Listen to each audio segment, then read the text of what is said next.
Hello, જય માતાજી, જય મહાદેવ. કેમ છો બધાય? આઈ હોપ કે બધા મજામાં હશો મારા વાલા. તો આજના મારા નવા વિડીયોમાં તમારા બધાનું હાર્દિક સ્વાગત છે. મહાદેવ તમને બધાને ખુશ રાખે એ મારા તરફથી મહાદેવને દિલથી પ્રાર્થના વાલા અને બધાને હર હર મહાદેવ.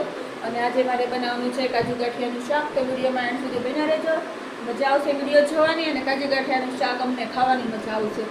તમે તો કોઈ આવવાના નથી, અમારે જ ખાવાનું છે. અને બાજુમાં રહેતા આવી જજો કાજુ ગાંઠિયાનું શાક ખાવાવાળા. બધાને જય માતાજી, જય મહાદેવ ને હર હર મહાદેવ. ચાલો ઈશાન મેડમને પૂછી જોઈએ કઈ કહેવા માંગે છે. કઈ કહેવા માંગો છો હે મેડમ?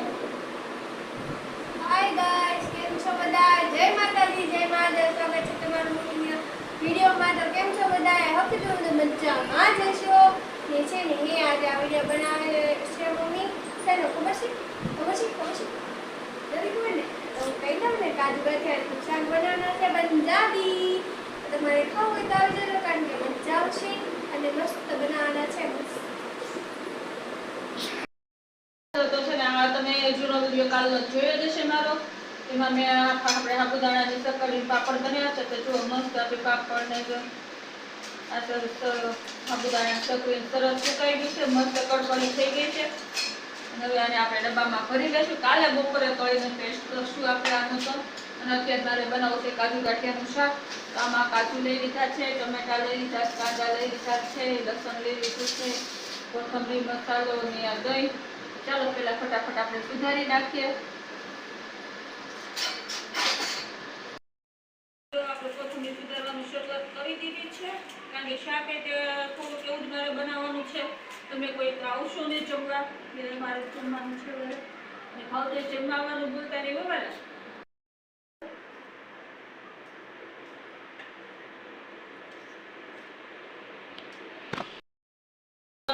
કોથમરી સુધારી નાખી છે અને કાંદા સુધારવા તો ટમેટા સુધારવાનું કામ ચાલુ કરી દીધું છે. કારણ કે આપણે મોટા મોટા બટકા કરી નાખશું, કારણ કે આને આપણે મિક્સરમાં ગ્રેવી કરવાની જ છે. તો આજે મસ્ત પંજાબી શાક બનશે. ટમેટા સુધારવાનું કામ કરી નાખીએ, મસ્ત મોટા મોટા સુધારી નાખ્યા છે. અને કારણ કે મિક્સરમાં પ્રેસ કરવા પડશે ને આપણે, તો આપણે ટમેટાની બાજુમાં જગ્યા છે થોડી, આપણે ફટાફટીમાં કાંદાની શીરું કરીને નાખી દઈએ. કાંદા મોટા મોટા સુધારી નાખ્યા છે.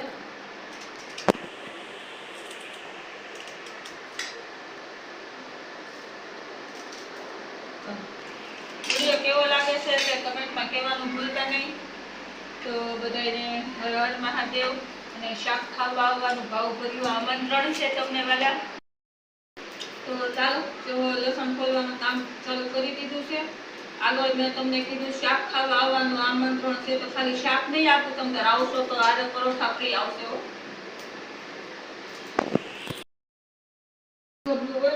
મિક્સરમાં ફીટ આવી જાય એવું તો એને આવી રીતે ઢાંકીને રાખવાનું, જેથી મિક્સરમાં અંદરની સકડીમાં ધૂળ ન જાય, જેથી આપણે મિક્સરની આવડતા લાંબી થાય. ચાલો ફટાફટ આપણે ટમેટા અને કાંદાની ગ્રેવી કરી નાખીએ. અને પછી ગ્રેવી થઈ જાય પછી મળીએ વાલા પાસે શાક વઘારવા ટાણે. પહેલા આપણે ટમેટા ક્રશ કરવાના છે.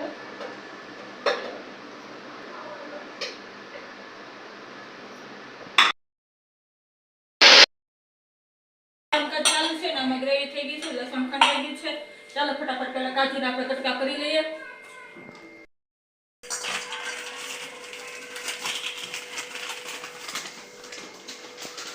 આપણે છે ને ગ્રેવીને બધું તૈયાર થઈ ગયું છે. ગાંઠિયા તૈયાર કરી લીધા, કાજુ, કોથમરી ના તેલે મૂકી દીધું છે. અંદર આપણે હિંગાઈ નખાઈ ગઈ છે. 2 દાણા આપણે કાળા તલ નાખી દઈશું, જાજા નથી નાખવા. અને ચાલો સૌથી પહેલા તો આપણે કાંદા કકડાઈ નાખીએ.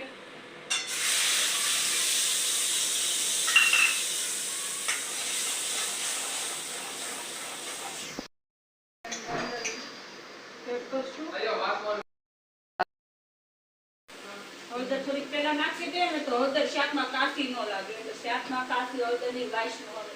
અને મીઠું હળદર નાખી દઈશું. આ છે આપણું નમક, બેસને પછી બસ પછી આ છે આપણી ટમેટાની ગ્રેવી.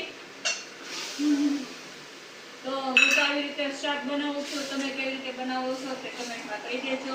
અને વિડીયો કેવો લાગ્યો છે તે પણ કમેન્ટમાં કહેજો વાલા. અને શાક ખાવા આવવાનું ભૂલતા નહીં.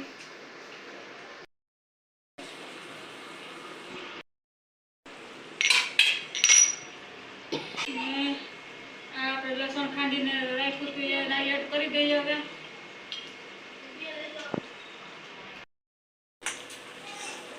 હાલો તો છે ને આ જો આપણી મસ્ત ગ્રેવી થઈ ગઈ છે.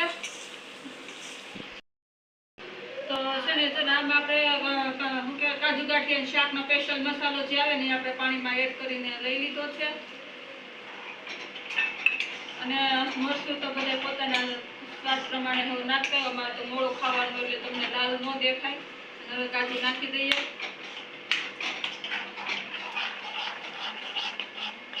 અને ગાંઠિયા હાવ સેલે નાખશું કારણ કે ગાંઠિયા રસો બધો ફટાફટ સુકી જાય.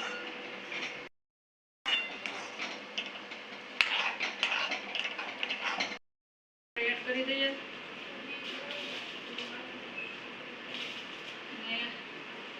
કોથમરી એડ કરી દીધી છે.